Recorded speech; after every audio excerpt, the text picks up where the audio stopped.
One of my favorite historical figures to read about is George Mueller. If you've never read a George Mueller biography, or if you don't even know who I'm talking about when I say George Mueller, he was a German man who went to Bristol, England to start an orphanage. And not so much because he cared about children, he did, but because he wanted to show the works of God today. He wanted people to see that God could still meet needs. And as he went and started this orphanage, he purposed that he would never ever ask for donations or money. He would only ask the Lord, and the Lord would bring it in. And he wanted people to see that the God of the Old Testament, the God of the New Testament, is still the God of today. And so that is one of the most incredible parts of that whole story. He funded this whole orphanage and helped so many children throughout Bristol, England, just by asking God to meet the needs, and God did. But as we think about that story, we do have to understand and realize that God moved in the hearts of people to give money to the orphanage. Like, God did not just create gold and have it sent to George Mueller, or create English money, have the printing presses mysteriously start going on their own and have all that money somehow get to George Mueller. He moved in the hearts of people to give.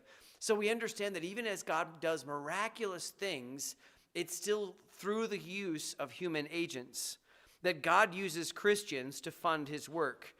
Believers who are willingly giving to help God's work. And as well, it has been a joy for Christians to give for God's glory. I mentioned giving this morning, and I wanted to talk about giving tonight in a different perspective than it was this morning.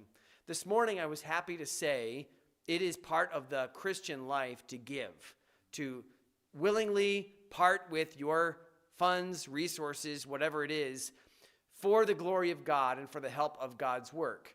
What I didn't say this morning is all the benefits that you get and that all the joy you get when you give, because that wasn't really my point this morning, and I could have spent more time on that. But I will say, just from a personal testimony, that it has been a joy to see God work in our own life as we give. And it's been a joy to see what God's done with the monies that we have given to God's work. And so I don't ever want to leave that off, even though I didn't say anything about that this morning. Now, giving is often a very taboo subject. It's seen as a very selfish thing for a church to ask. And really, that hasn't always been the way it is. It just has been ever since the televangelists and the preachers on TV asking for money. That's where the American church, anyway, has gotten a bad rap.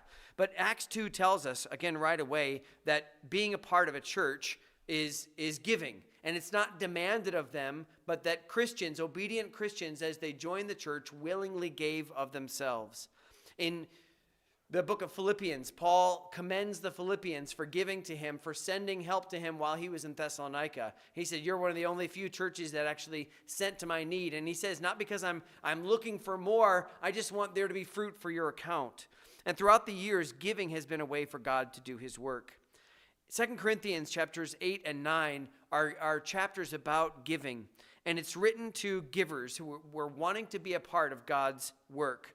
And Paul was taking up a collection for the saints. Now, possibly these people were in Jerusalem. It doesn't really go into full detail about who these people were, if it was the apostles in Jerusalem, which is what I expect it is. But he was giving to this one group of people. Now, he's writing to the Corinthians, but he's writing to the Corinthians about the Macedonians. And the reason he's writing to the Corinthians is that they had, a year prior, promised that they would give something. They voluntarily said, hey, we'd like to give you money, Paul, when you're coming through to help meet the needs. And Paul apparently had mentioned that to other churches who said, well, we want to be a part of that too. So if you look at chapter 8, verse 8, he says, I speak not by commandment, but by occasion of the forwardness of others, and to prove the sincerity of your love. For ye know the grace of our Lord Jesus, that though he was rich, yet for your sakes he became poor, that through his poverty ye might be rich. So he said, you did this a year ago, you wanted to give this, and so I'm not asking for money. I'm just asking if you are still planning on keeping that commitment that you made.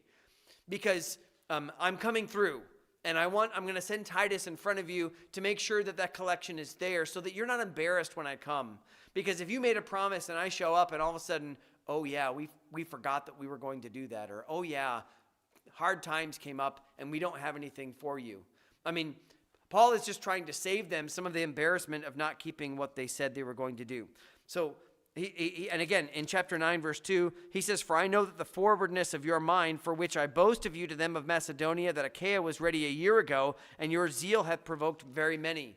So he's saying your desire to meet the needs has spread so that other people are willing to give, and what a great thing. Let's finish this thing off. This message, then, is for people that are already giving. Right? This message is not asking anybody to give anything. I'm not asking for you to give if you're already giving. That's between, again, I said this morning, you and the Lord. But this is to people that are already giving. How do you get the right perspective? Because just because you're used to giving, just because you are in the habit of writing that check, putting the money in the plate, sending it off to whatever organization, however you give, just because you're used to that doesn't mean it's always easy, doesn't mean you're always doing it in the right attitude with the right perspective.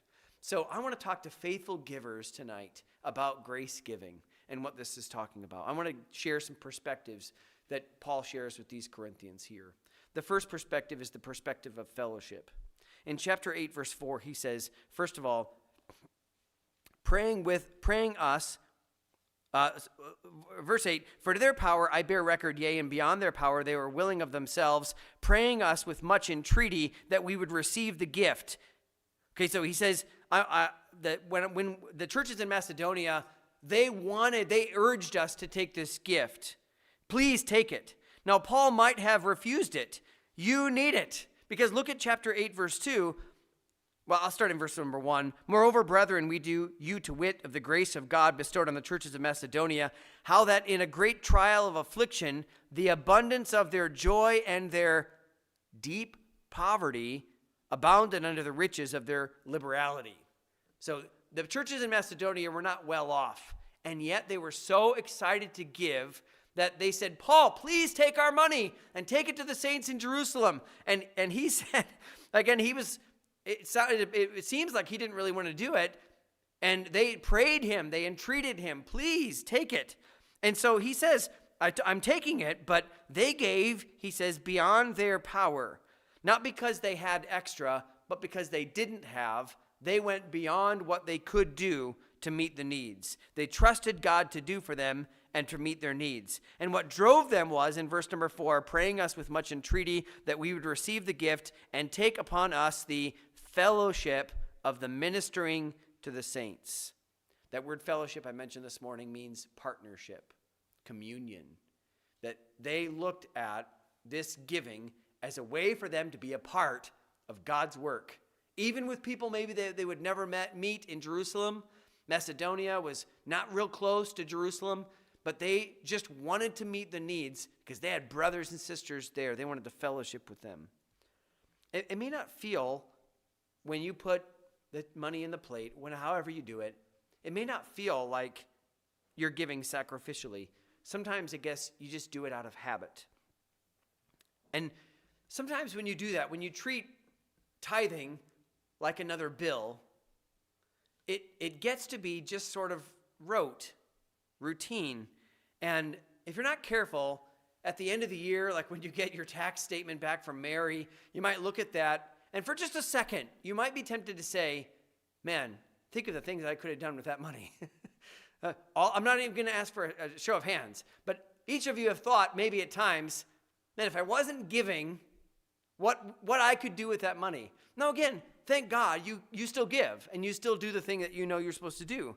But when you think of it in those terms, it's hard to remember that it is a partnership. And I don't know about you, but when I talk to missionaries, and I do a lot more talking to our missionaries than you do, you're welcome to talk to them. I just do, because I like to try to make a personal connection with them. I want them to know that we care about them and that we are partnering with them. And that's the point, I think. I talked to Abram Hansen on Monday. I called him on WhatsApp, and he called me back. So we actually had just like a regular phone call like we would anywhere else.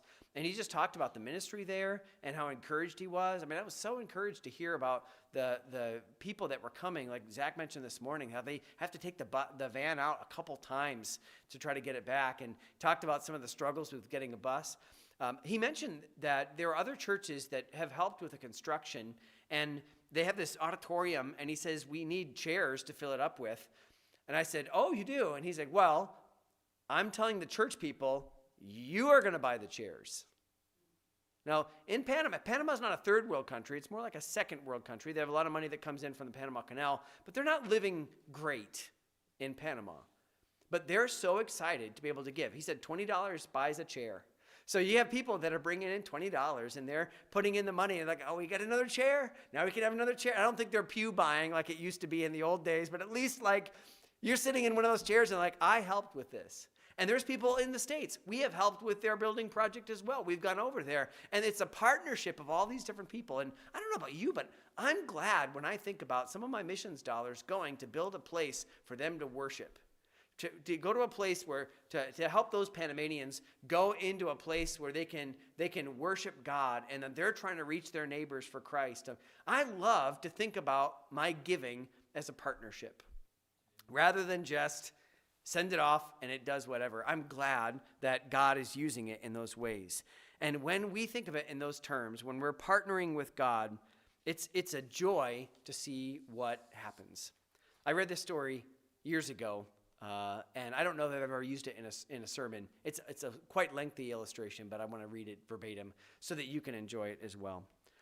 Written by Eddie Egan. It's called The Rich Family in Church.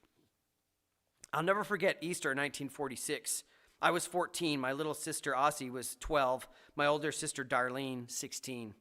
We lived at home with our mother, and the four of us knew what it was to do without many things. My dad had died 5 years before, leaving Mom with 7 schooled kids to raise and no money. By 1946, my older sisters were married, and my brothers had left home. A month before Easter, the pastor of our church announced that a special Easter offering would be taken to help a poor family. He asked everyone to save and give sacrificially. When we got home, we talked about what we could do. We decided to buy 50 pounds of potatoes and live on them for the month. This would allow us to save $20 of our grocery money for the offering. When we thought that if we kept our electric lights turned out as much as possible and didn't listen to the radio, we'd save money on that month's electric bill. Darlene got as many house and yard cleaning jobs as possible, and both of us babysat for everyone we could. For 15 cents, we could buy enough cotton loops to make 3 pot holders to sell for $1. We made $20 on pot holders. That month was the best of our lives. Every day, we counted the money to see how much we'd saved. At night, we'd sit in the dark and talk about how the poor family was going to enjoy having the money the church would give them. We had about 80 people in church, so figured that whatever the amount of money we had to give, the offering would surely be 20 times that much. After all, every Sunday, the pastor had reminded everyone to save for the sacrificial offering. The day before Easter, Ossie and I walked to the grocery store and got the manager to give us 3 crisp $20 bills and 1 $10 bill for all of our change. We ran all the way home to show Mom and Darlene. We had never had so much money before. That night, we were so excited we could hardly sleep. We didn't care that we wouldn't have new clothes for Easter. We had $70 for that sacrificial offering. We could hardly wait to get to church. On Sunday morning, rain was pouring. We didn't own an umbrella, and the church was over a mile from our home, but it didn't seem to matter how wet we got. Darlene had cardboard in her shoes to fill the holes. The cardboard came apart, and her feet got wet. But we sat in church proudly. I heard some teenagers talking about the Smith girls having on their old dresses. I looked at them in their new clothes, and I felt rich. When the sacrificial offering was taken, we were sitting on the second row from the front. Mom put in the $10 bill, and each of us kids put in a 20. As we walked home after church, we sang all the way. At lunch, Mom had a surprise for us. She had bought 12 eggs, and we had boiled Easter eggs with our fried potatoes. Late that afternoon, the minister drove up in his car. Mom went to the door, talked with him for a moment, and then came back with an envelope in her hand. We asked what it was, but she didn't say a word. She opened the envelope, and out fell a bunch of money. There were 3 crisp $20 bills, 1 $10 bill, and 17 $1 bills. Mom put the money back in the envelope. We didn't talk, just sat and stared at the floor. We had gone from feeling like millionaires to feeling like poor white trash. We kids had such a happy life that we felt sorry for anyone who didn't have our mom and dad for parents and a house full of brothers and sisters and other kids visiting constantly. We thought it was fun to share silverware and see whether we got the spoon or the fork that night. We had 2 knives that we passed around to whoever needed them. I knew we didn't have a lot of things that other people had, but I'd never thought we were poor. That Easter day, I found out the minister had brought us the money for the poor family, so we must be poor. I didn't like being poor. I looked at my dress and worn out shoes and felt so ashamed. I didn't even want to go back to church. Everyone there probably already knew we were poor. I thought about school. I was in the 9th grade and at the top of my class of over 100 students. I wondered if the kids at school knew that we were poor. I decided I could quit school since I'd finished the 8th grade. That was all the law required at the time. We sat in silence for a long time. Then it got dark and we went to bed. All that week, we girls went to school and came home and no one talked much. Finally, on Saturday, Mom asked us what we wanted to do with the money. What did poor people do with money? We didn't know. We'd never known we were poor. We didn't want to go to church on Sunday, but Mom said we had to. Although it was a sunny day, we didn't talk on the way.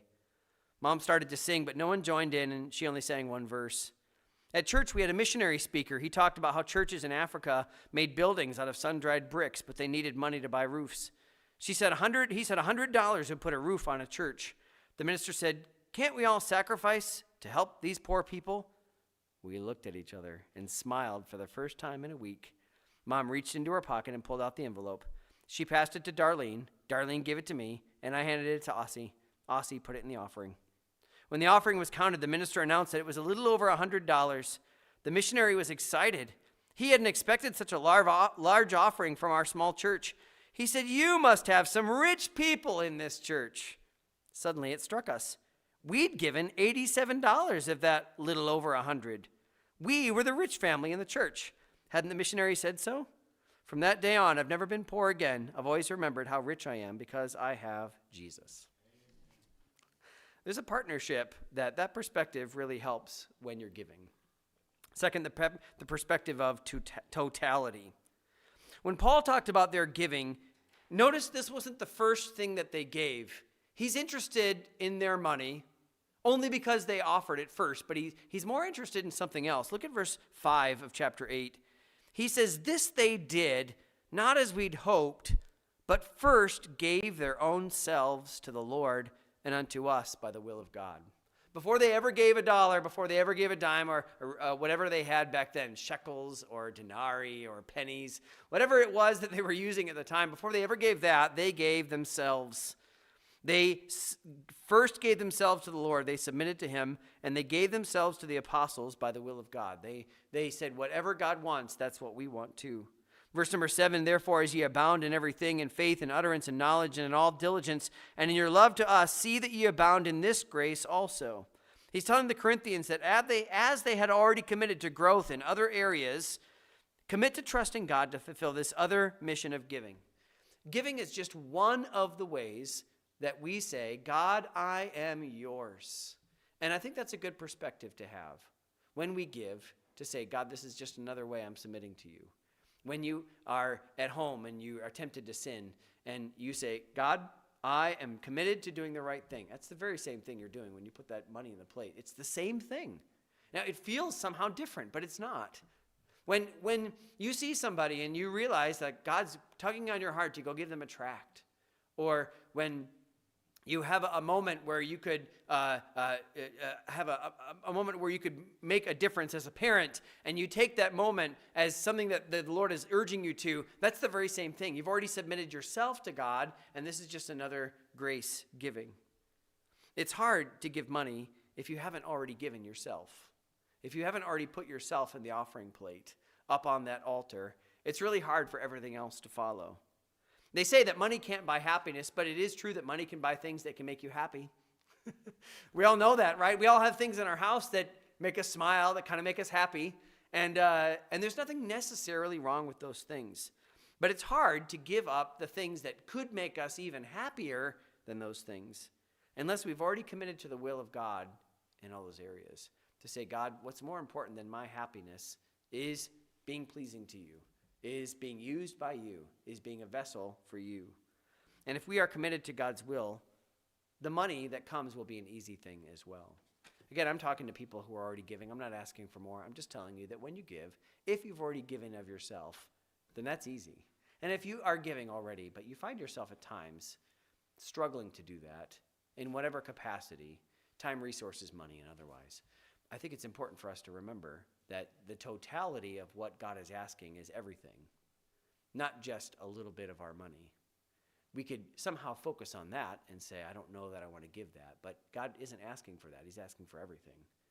And he lets you have control of most of it until he comes knocking and asks you to give it up.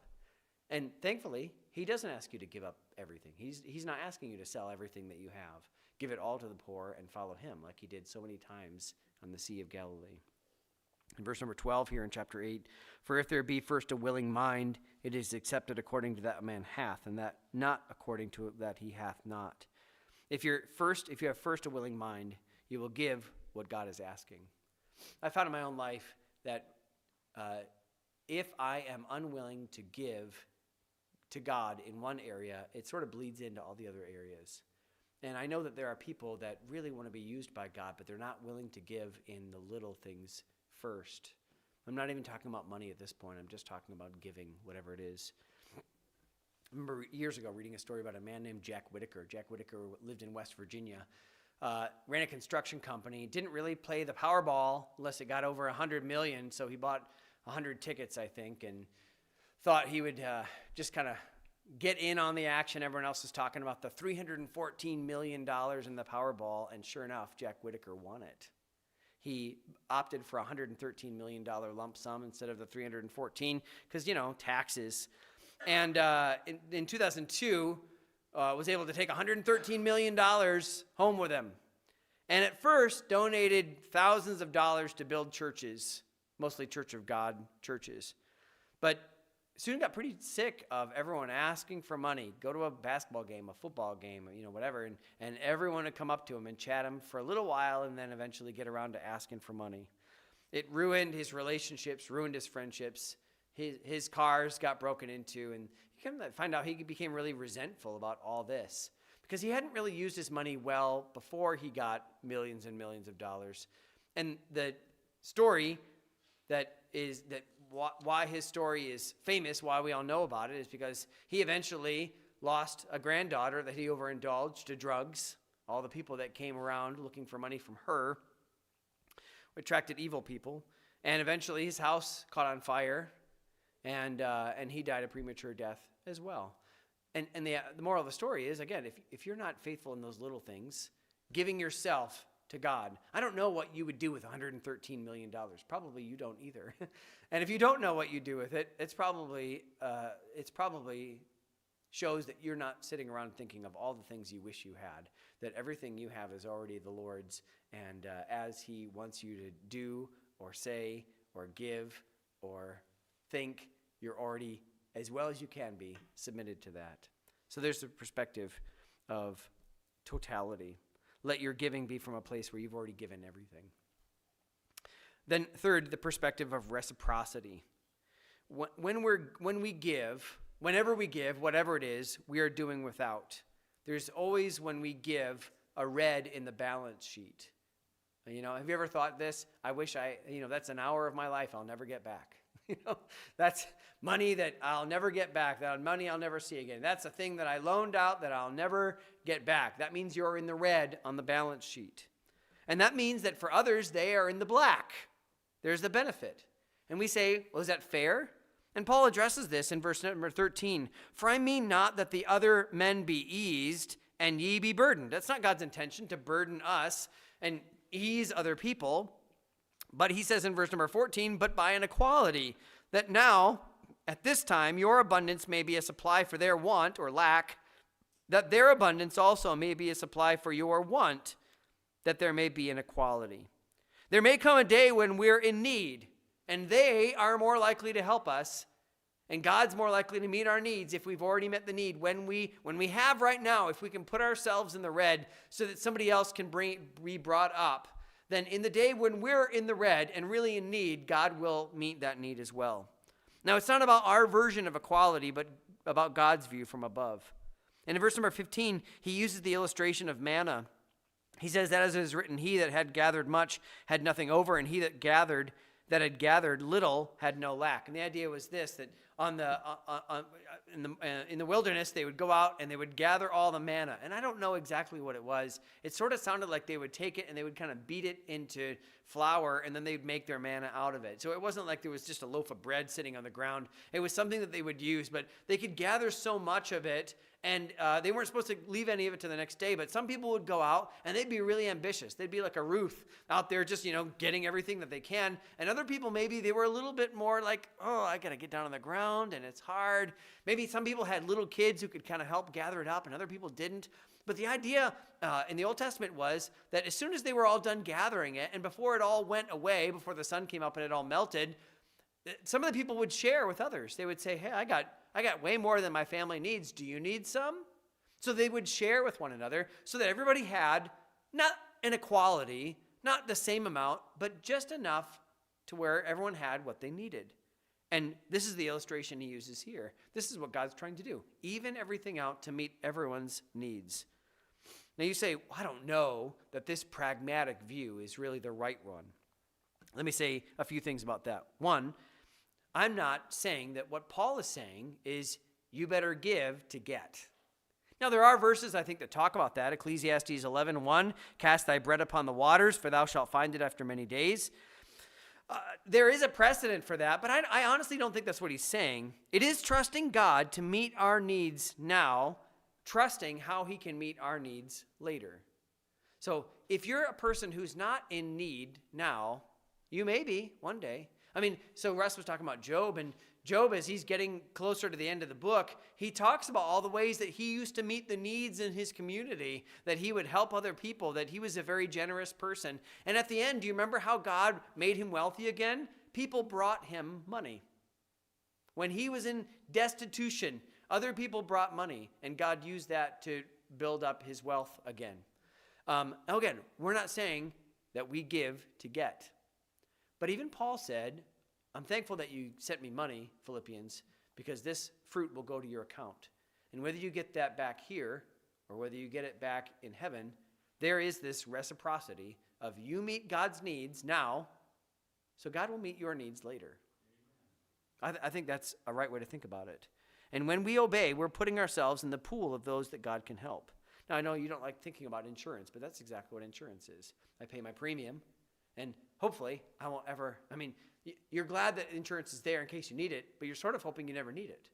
Like if my house burns down, I'm glad that our insurance company will help us build a new one, but I'd rather not build a new one. It's like, I'd rather all that money go and help somebody else who's had a really bad day, not me. That's sort of the idea that God is doing. And even better is that God's a better person to be in charge of that pool than the insurance heads are. Because God knows what he's doing, and he can move that money and those resources around as he sees fit. When we give, it's good for us to think, remember me, Lord, when I'm the one that's in need. In chapter 9, verse 8, he says, God is able to make all grace abound toward you, that ye, always having all sufficiency in all things, may abound to every good work. As it is written, he hath dispersed abroad, he hath given to the poor, his righteousness remaineth forever. And in verse 14 of chapter 9, he says, by their prayer for you, which long after you for the exceeding grace of God in you. He says, these people that you're giving money toward, they're going to pray for you. You're partnering with them, and as you have met their needs, they're going to pray that your needs be met as well in prayer. So we have the perspective of fellowship, the perspective of totality, the perspective of reciprocity, and finally, very simply, the perspective of joy. Verse number 7 of chapter 9, every man according as he purposeth in his heart, so let him give, not grudgingly or of necessity, for God loveth a cheerful giver. God calls us to give in joy, to be glad to give to him the things that are already his. The word cheerful here, you might know, in the Greek is the word hilarion, which sounds like hilarious. It is a cheerful giver. He also says, not just to give cheerfully, but to not give from grudging. The word there means literally out of sadness.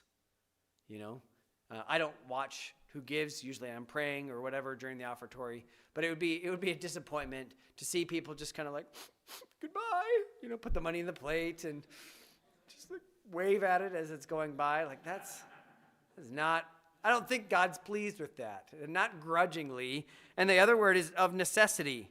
And it's this word of two words that one of the words means repetition or intensity, and the other word means arm. I think it means arm twisting. Not going down. God, hopefully you're not giving because you're like, oh man, I better do this or God's going to get me.